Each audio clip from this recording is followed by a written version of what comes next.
আসসালামু আলাইকুম। ফ্রান্সকে হারানোর সক্ষমতা স্পেনের আগে থেকেই ছিল, কিন্তু সেমিফাইনালের ম্যাচে ফ্রান্সকে ২-০ গোলের ব্যবধানে হারিয়ে দিবে সেটা ডমিনেট করে।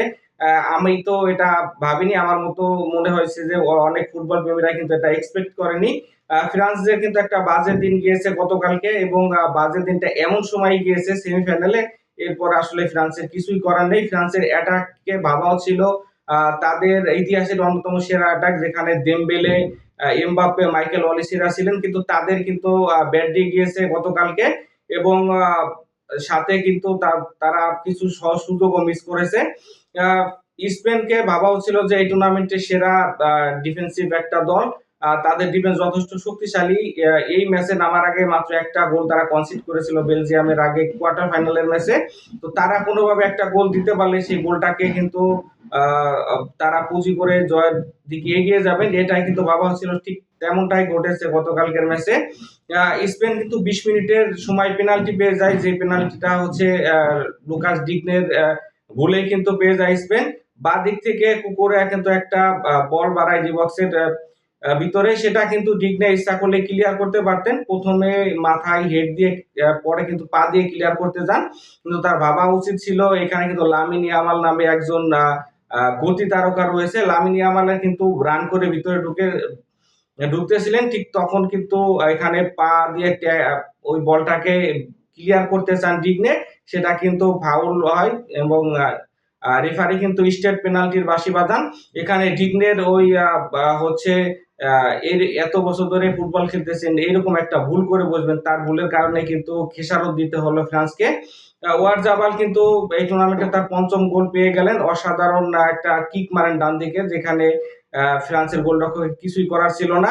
৩৮ মিনিটে ভাগ্য সহায় হলে দ্বিতীয় গোলও পেয়ে যেতে পারতো স্পেন, যেখানে কিন্তু এখানে হচ্ছে মেইটম্যানের এখানে বাজে একটা বল বাড়ানোর কারণে কিন্তু বল পেয়ে যায় স্পেন, যেখানে 1-1 করে অলমো এবং হচ্ছে একই সাথে লামিন ইয়ামাল ডি বক্সের মধ্যে ঢুকে পড়েন। অলমো শট কিন্তু অল্পের জন্য লক্ষ্যভ্রষ্ট হয়, না হলে কিন্তু ওই সময় ছিটকে যেতে পারতো ফ্রান্স।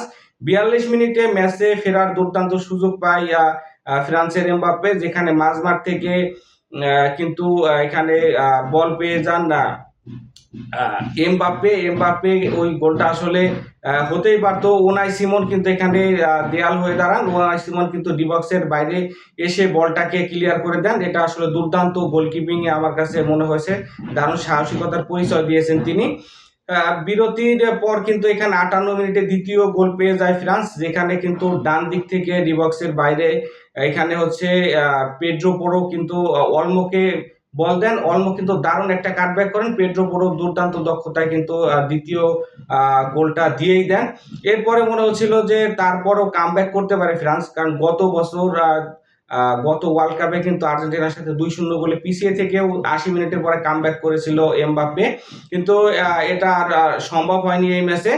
যদিও সুযোগ পেয়েছিল, কিন্তু ৬৭ মিনিটে এমবাপ্পে কিন্তু সহজতম সুযোগ পেয়েছিল ডিবক্সের বাইরে, কিন্তু তিনি বল পেয়ে যান, যে শটটা নেন।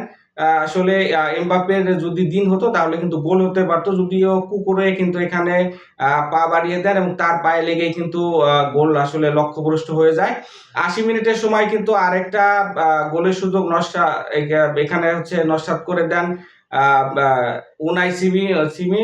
এখানে হচ্ছে ডিবক্সের বাইরে আবার কিন্তু বেরিয়ে এসে বলটা ক্লিয়ার করে দেন, যদিও হচ্ছে দুয়ে কিন্তু পরবর্তীতে তার কাছেই বলটা দিয়ে দেন। ৯০ মিনিটের সময় কিন্তু এমবাপ্পে ম্যাচের শেষ সুযোগটি পান, যেখানে কিন্তু একদম ডেম্বেলের পাস থেকে ডি বক্সের ভেতরেই তিনি শটটা নেন। এই শটও আসলে ভাগ্য সহায় হলে গোল হতে পারতো। এখানে কুকুরে কিন্তু এমবাপ্পে শট করার আগেই কিন্তু বলটা বাইরে বের করে দেন কুকুরের। এরপর সেলিব্রেশনটা কিন্তু দেখার মতো ছিল। তিনি যে এমবাপ্পের সাথে ব্যাটেলে জয়লাভ করেছে সেটা আসলে বোঝা গিয়েছে। ফ্রান্সের আসলে এই সহজ সুযোগগুলো যদি তারা কাজে লাগাতে পারতো, খেলার রেজাল্ট আসলে অন্যরকম হতে পারতো। তবে এখানে হচ্ছে স্পেন যেভাবে আসলে ডমিনেট করে খেলেছে, তারা যোগ্য দল হিসেবে কিন্তু ফাইনালে চলে গেল। এখন দেখার বিষয় ফাইনালে আসলে আর্জেন্টিনা অথবা ইংল্যান্ড কার মুখোমুখি হতে হয় এই স্পেনকে।